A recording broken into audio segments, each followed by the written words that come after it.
বাংলাদেশে এখন প্রায় 18 কোটি মানুষ। সেই 18 কোটি মানুষের মধ্যে 9 কোটি মানুষ দরিদ্র, 6 কোটি মানুষ খুবই দরিদ্র, যাদের কোনো ইনকামই নেই। পৃথিবীতে অনেক দেশ আছে যাদের জনসংখ্যা 6 কোটি না, আর আমাদের 6 কোটি মানুষ দরিদ্র, মানে কোনো ইনকামই নাই। একটু আগে আমাদের সভা যিনি পরিচালনা করছিলেন উনি আপনাদের কাছে বলবার চেষ্টা করলেন, এই 6 কোটির লোককে আমরা যদি মাসে 1000 করে টাকা দেই কত টাকা লাগবে? সোজা হিসাব 6 কোটি, 12 মাসে কত লাগবে? 72,000 কোটি। আমাদের বাজেট হলো 8 লক্ষ কোটি টাকা। আমরা 72,000 কোটি টাকা এই দরিদ্র মানুষকে দিতে পারবো না? আপনারা কি বলেন?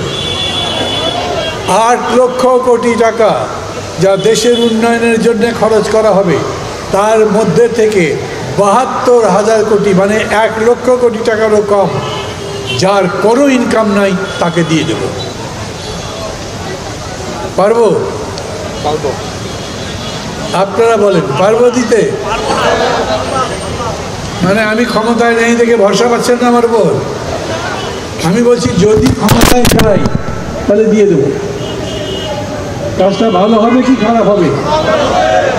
গরিব মানুষ, একটা পরিবারে যদি 4 জন থাকে 4,000 টাকা পাবে মাসে।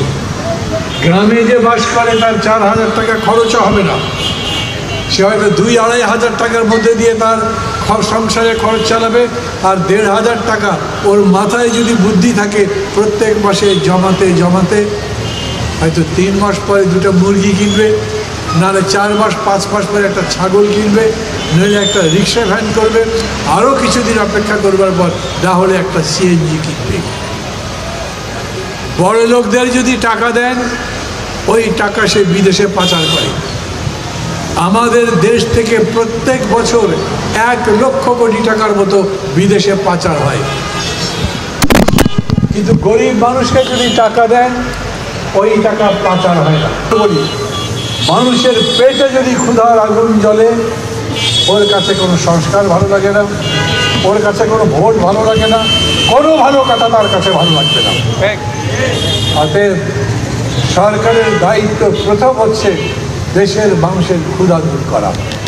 আমি আবারও বলি আপনাদের কাছে, যারা বলে বাংলাদেশ গরিব দেশ, এই দরিদ্র মানুষের দারিদ্র দূর করা যাবে না, ওরা হয় জানে না নইলে ভণ্ড। তারা জনগণের কল্যাণ করতে চায় না, তারা জনগণের টাকা লুট করে নিজেদের টাকা আরও বেশি করতে চায়।